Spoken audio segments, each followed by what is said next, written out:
Te voy a decir dos cosas que ya sabes. Una, los Fórmula 1 son coches creados para ser lo más rápidos posible en un circuito. La segunda, están diseñados para rodar en seco. Y te voy a decir una que a lo mejor no sabes. Sobre mojado, un Fórmula 1 sencillamente no funciona. Es casi imposible de conducir. Solo unos pocos seres humanos superdotados de este planeta son capaces de conducir rápido un coche de Fórmula 1 bajo la lluvia. Y eso no siempre. Hola, mi nombre es Natalia Salazar y este es mi Twingo modelo 2012 llamado Ramón. Quiero dar un saludo muy especial a Garaje Hermético. Enciérrate con nosotros.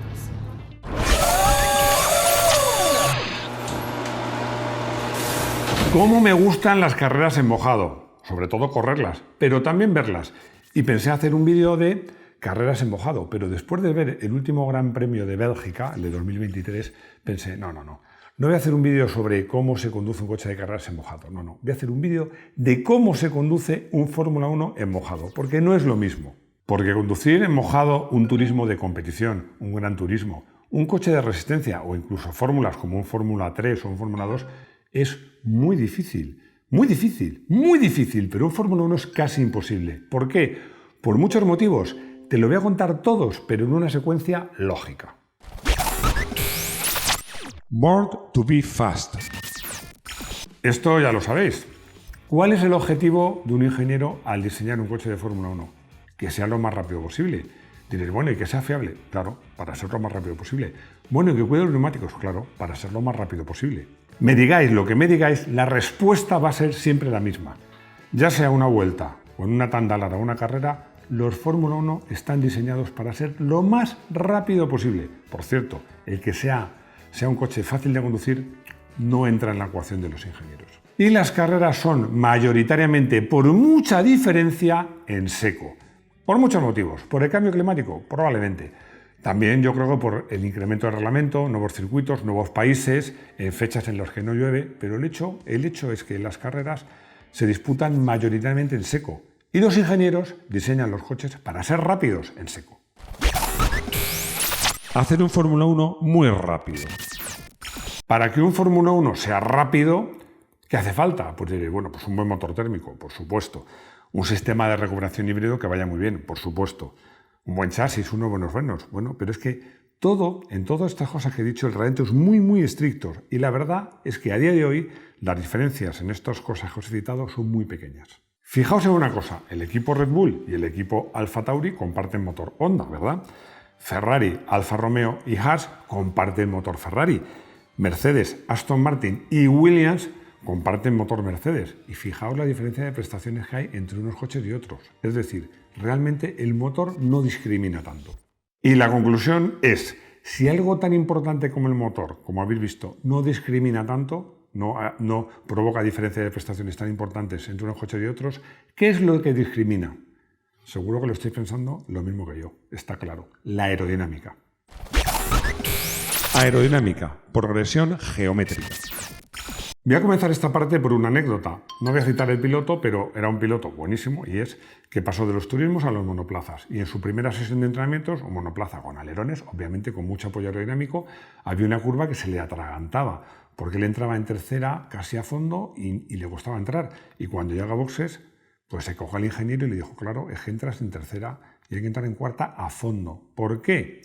Os lo voy a contar, pero si os adelanto una cosa. Donde el coche no entraba en tercera, ahuecando, entraba en cuarta a fondo. Y ahora os cuento por qué. Porque la aerodinámica tiene muy mala leche. ¿Qué quiero decir con esto?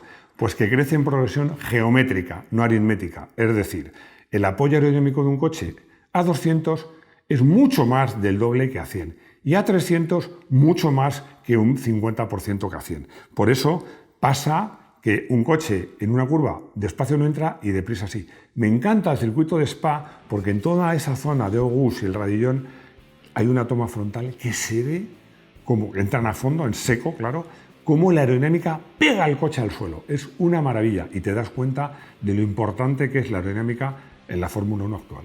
Y es que os voy a dar otro dato muy importante que tenéis que tener en cuenta siempre.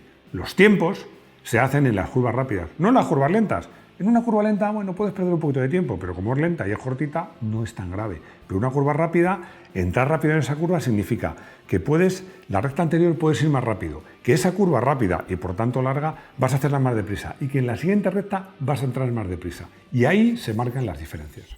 Por tanto, como un ingeniero de Fórmula 1 quiere que su coche sea muy rápido, quiere que sea muy rápido en curvas rápidas. Y en curvas rápidas un coche no puede ser muy sobrevirador porque sería inconducible. Por eso los Fórmula 1 tienen un problema endémico de subviraje en curva lenta.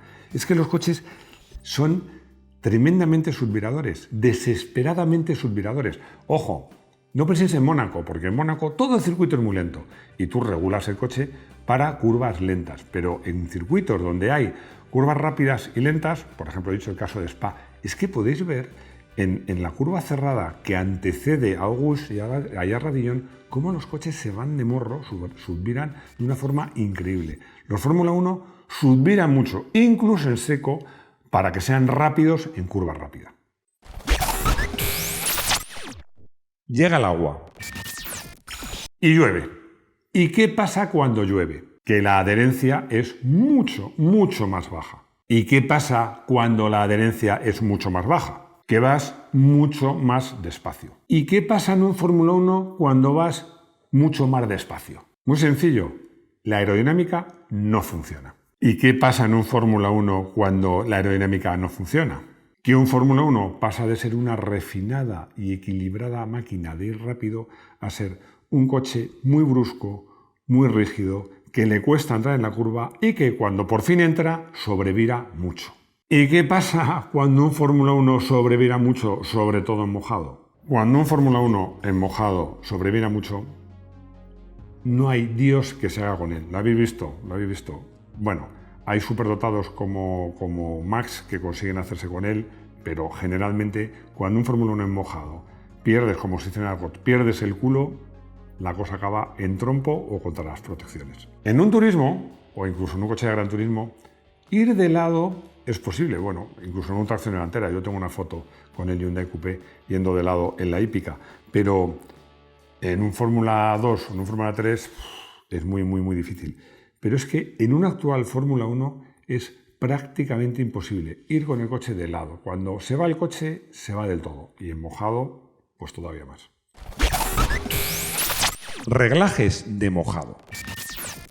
Cambiando los reglajes, tú puedes conseguir que cualquier coche, incluso un Fórmula 1, sea un coche más fácil de conducir y más llevadero en mojado, haciendo que todo sea más suave, más progresivo, y eso es posible conseguirlo a base de reglajes. Una cosa que se hace es poner un mapa motor más suave, que la potencia no llegue tan de golpe. Fijaos, por ejemplo, que en MotoGP se cambian los frenos de carbono por frenos de acero, que son más progresivos y funcionan mejor a bajas temperaturas.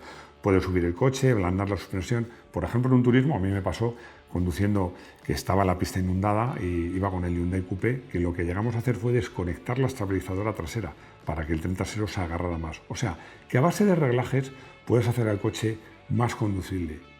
Pero hay un pero muy grande. Rodrigo se mete conmigo porque he dicho, pero hay un pero. Es que hay un pero muy grande, un pero enorme, que hablamos de la actual Fórmula 1. ¿Y qué quiere decir eso? Ya lo sabéis todos los que sabéis de Fórmula 1.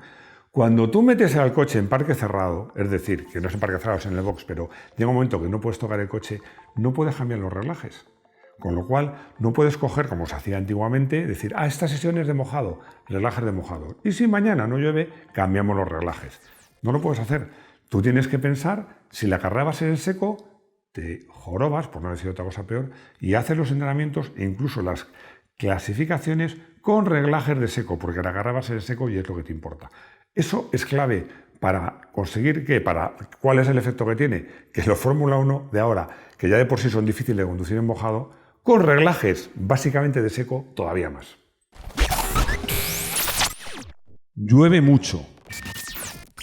¿Y qué pasa cuando no es que llueva, sino que llueve mucho, mucho? Pues que se forman los temidos charcos y a veces regueros que atraviesan la pista. ¿Y cuál es el problema si se forman charcos? Pues hay dos problemas. Uno, que como un Fórmula 1 es tan bajito, no es que el efecto suelo no funcione y no pega el coche al suelo, no, es que en el charco prácticamente el coche hace surf y en vez de pegarlo se despega. Y además llega el temido aquaplaning.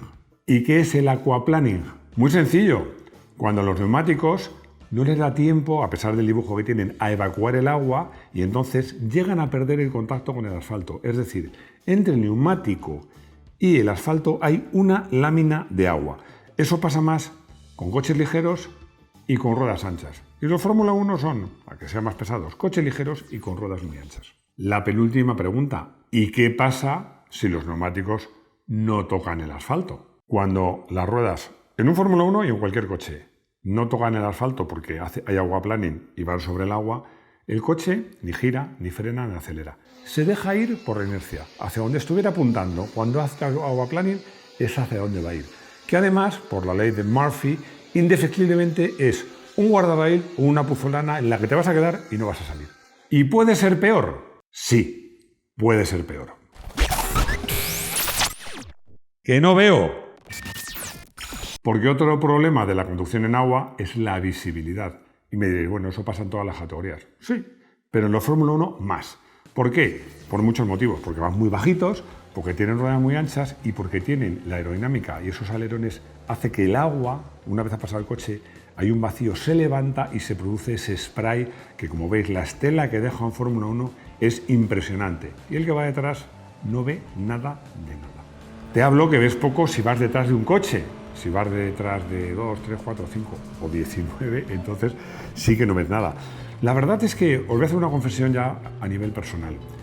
Yo siempre en las carreras, esa sensación de descontrol me pone. Yo en las carreras siempre, como me ha faltado un punto de velocidad, no era el piloto tan rápido como me gustaría, siempre me salgo cuanto peor mejor. Y me acuerdo de una carrera en la Copa Hyundai, pero con el Adsen, lloviendo a mares, que iba en la recta, iba a cuarto o quinto, pero no veía nada. Iba atento a los pilotos del coche que me precedía, porque digo, cuando frene este, frenaré yo. Y él iría pensando lo mismo, hasta el primero que era el único que veía. Pero esa sensación de descontrol, de que no dominas la situación, de que es todo muy complicado, a mí me gusta. Y estoy convencido que a pilotazos como los que llevan de coches de Fórmula 1, en el fondo yo creo que este tipo de situaciones les pone. ¡Que no frena! Hablemos de frenos, porque algunos pensaréis, bueno, y además dosificar los frenos de carbono que muerden tanto, pues en mojado tiene que ser muy difícil. Bueno, pues la respuesta es que sí y que no. ¿Por qué sí? Porque si consigues en mojado llevar a los frenos de carbono a la temperatura de trabajo, es verdad que la frenada de esos frenos es muy brusca y muy delicada y muy difícil de dosificar cuando hay baja adherencia. Pero no, porque la otra cara de la moneda es que los frenos de carbono necesitan trabajar a temperaturas muy altas.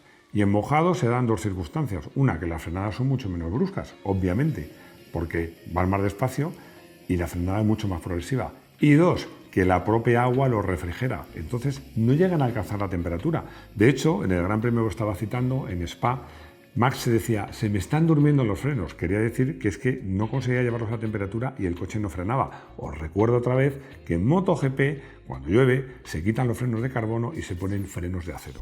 Y otro factor que varía, que es clave en un coche, que es el reparto de frenada entre los dos ejes. Y muchos pensaréis, bueno, que se te bloquee la rueda, el eje trasero en mojado, claro, hace el coche delicadísimo porque trompeas en la frenada. Hay que quitar frenada atrás. Pues no, estáis equivocados. Además, esto lo he vivido en muchas carreras, que cuando llueve la gente quita frenada atrás. No, hay que poner frenada atrás. ¿Por qué? Muy sencillo, porque las frenadas son mucho más suaves y hay mucha menos transferencia de masas. Entonces, el reparto de frenos, fijaos por ejemplo en MotoGP, que la rueda trasera se llega a levantar, es decir, que frenan cero con el freno trasero, y en mojado eso no pasa. Así que, cuando llueve, en contra de lo que normalmente se piensa, hay que pasar más frenada al eje trasero, pero sin excederse, porque entonces el coche es inconducible. El mayor problema. Bueno, pues pensaréis con todo lo que os he contado que sí, que tiene que ser muy difícil llevar un Fórmula 1 en mojado. Bueno, pues os diré una cosa. Me he dejado para el final probablemente lo más complicado de todo en la conducción en mojado. Y en esto, si os digo una cosa, pasa en un Fórmula 1, pasan todos los coches de carreras y pasa en tu coche de calle. Mientras en seco, os hablo de un circuito, pues la adherencia no varía esencialmente, bueno, varía tu estado de neumáticos, varía que tengan más gasolina o menos, pero realmente el asfalto está siempre igual. Es que en mojado cambia de una vuelta a otra.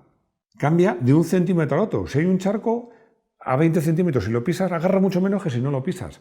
Entonces, Insisto, esto pasa en las carreras, pasa en la vida normal. Me acaba de recordar Rodrigo, que tiene mucha más memoria que yo, claro, es que él es joven, no como yo, que hemos hecho un vídeo de conducir en mojado, que se me había olvidado, conducir coches de calle en mojado. Os recomiendo que si os interesa el tema lo veáis. Hay que tener mucha sensibilidad en tus manos, o como decía Niki Lauda, en tu trasero, para leer, anticiparte a cuando el coche, pues, lo vas a perder.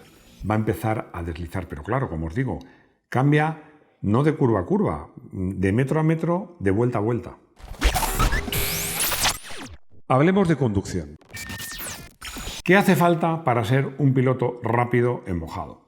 Algunos me diréis, valentía. Pues, vale, pues solo con valentía en mojado no tienes ningún futuro. Hace falta mucho más. Podría decir muchas cosas, pero yo os diría que hacen falta dos cosas. Una, mantener la máxima concentración y sobre todo tener una sensibilidad exquisita para anticiparte a lo que va a hacer el coche. Fijaos una cosa, yo creo que muchos coincidimos en que el rey de la conducción en mojado en Fórmula 1 ha sido Ayrton Senna da Silva. Bueno, en el vídeo que hicimos acerca de contando su vida, esta historia ya os la recordaba, que él en kart, la primera vez que corrió en mojado, quedó de los últimos. Y dijo, esto no puede ser, yo tengo que ser el mejor en mojado. Y entonces lo contaba a su hermana, que cuando llovía, o sea, empezaban a caer unas gotas y ya sabía la madre y la hermana que, ¿dónde está Ayrton? En el circuito. Y a base de rodar, consiguió hacerse, insisto, para mí y para muchos, el mejor piloto de Fórmula 1 cuando la pista estaba mojada. Y también añadiría que hay que ser observador. A ver, porque la trazada, en seco y en mojado, probablemente cambie completamente. Es decir, es que se puede hacer la antitrazada. Os voy a contar una anécdota muy rápida. Cuando me invitaron a correr en Estoril una categoría que era con los Mazda MX-5 de la segunda serie, donde corrían portugueses, coches muy bien preparados. Bueno, estaba la pista mojada, porque además Estoril también es un circuito que tiene un microclima, es muy complicado. Y yo, que tengo a gala de que iba muy bien en mojado, estaba haciendo unos tiempos de pena. En la primera sesión de libres hice unos tiempos, no sé, o sea, debía estar éramos 30 o más, o 40 pilotos, debía estar el quinto por la cola. Hasta que, hablando con un piloto portugués, que, bueno, pues me hice amigo de él, se sonrió y me dijo, sígueme, te voy a enseñar la trazada. Y claro, hacía la antitrazada, es decir, no frenaba por fuera, se metía en la curva por dentro y salía por fuera. No, ¿por qué? Porque en mojado tú no buscas la trazada más favorable, digamos, geométrica. Buscas la trazada donde tienes más adherencia. Y en la zona donde ruedas en seco, que se deposita más goma en el asfalto, en seco esa goma hace que te agarre más. Pero en mojado impide que el agua se filtre en el asfalto. En mojado interesa un asfalto poroso. Y resulta que la pista agarra más por donde los coches pasan menos. Por eso lo veréis en la Fórmula 1, que muchas veces llegan los pilotos y dicen, pero bueno, ¿por qué hace esa trazada? Una curva rápida, en vez de hacerla por dentro, la hace por fuera. Porque por fuera el asfalto está menos sucio de goma, es más poroso, filtra más el agua y agarra más. Por eso es muy importante, aparte de tener sensibilidad, observar sobre todo, si los hay, a los pilotos locales. La conclusión es que, a pesar de que es un vídeo muy largo, de esos que a Rodrigo no le gustan, me he dejado bastantes cosas en el tintero. Pero bueno, yo creo que lo más importante lo he contado. Cuando le pasé este vídeo a Luis Alberto Izquierdo, me ha dicho que estaba de acuerdo en muchas cosas y en otras no, porque él piensa que uno de los problemas son los neumáticos Pirelli que lleva la Fórmula 1 actualmente. Bueno, yo discrepo. Yo creo que estos problemas han sido siempre así. Pero bueno, tenéis un vídeo de conducción en mojado de coches de calle, este de Fórmula 1. Si tenéis más interés en el tema, hay más asuntos que tratar y hablar de conducción en mojado de un coche de carreras en general, porque cambia mucho de ser un Fórmula 1 a ser, por ejemplo, un turismo. Lo tengo claro, como no puedo elegir un Fórmula 1, bueno, lo podría elegir, pero no he conducido un Fórmula 1, voy a elegir un coche que he conducido, que es el Mazda MX-5 de segunda generación, porque con ese coche, aparte de hacer trompos como no había hecho en mi vida, no sé qué hice más, si divertirme o aprender, pero realmente para mí esa carrera, que por cierto al final no terminé nada mal, terminé muy cerca del podio, pues fue muy interesante y aprendí muchísimo. Siguiendo con el tema de la lluvia, Rafa me pregunta si en mojado conviene cambiar las presiones, hablando de un coche de calle, por supuesto, no un Fórmula 1, un coche de competición. Él dice incluso subirlas para que salga el dibujo. Respuesta, no. No hay que tocarlas, pon la presión que tienen que llevar, porque si la cambiaras, en cualquier caso sería para bajarla, para hacer el neumático más progresivo, no para subirla. No, déjala como está, porque en un coche de calle la situación no es tan crítica. Ariel me pregunta si de verdad es tan difícil conducir un coche clásico de propulsión trasera sin ayudas electrónicas. Y además me deja entrever que está pensando en adquirir un 911 clásico. Mira, Ariel, la respuesta que te voy a dar es una anécdota. Tenía un amigo que lamentablemente falleció, forofo de los 911, que vivía en Alemania y tenía 4 911 antiguos diferentes y un Golf. ¿Por qué? Porque cuando llovía no sacaba un Porsche 911. Te digo una cosa, conducir un coche de propulsión trasera, sobre todo si es potente, sobre todo si hay motores detrás, sin ayuda, sobre mojado, si lo puedes evitar, yo te lo aconsejo o te recomiendo que vayas despacito y con mucha prudencia. Ya hemos llegado al final, espero que os guste este vídeo. Bueno, ya sabéis que muchas de estas ideas las saco del área de miembros que yo prefiero llamar área de amigos, donde hacemos vídeos. Por ejemplo, hicimos un vídeo donde os comentaba las revistas en mi fase, digamos, antes de ser periodista, cuando era solo lector. Me he acordado porque muchas de estas revistas seguía, pues, entre otros, las hazañas de un tal Ayrton Senna cuando me empecé a enamorar de él como piloto, Rodrigo. Como piloto. Pero bueno, son vídeos muy personales que os aconsejo. Os recuerdo que son 0,99 euros al mes. Y nada más, me gusta acabar los vídeos dándoos las gracias por seguirnos, por vuestros comentarios, por vuestros likes, por vuestros ánimos. Y nada más, que espero veros de nuevo en nuestro garaje hermético. Hasta pronto.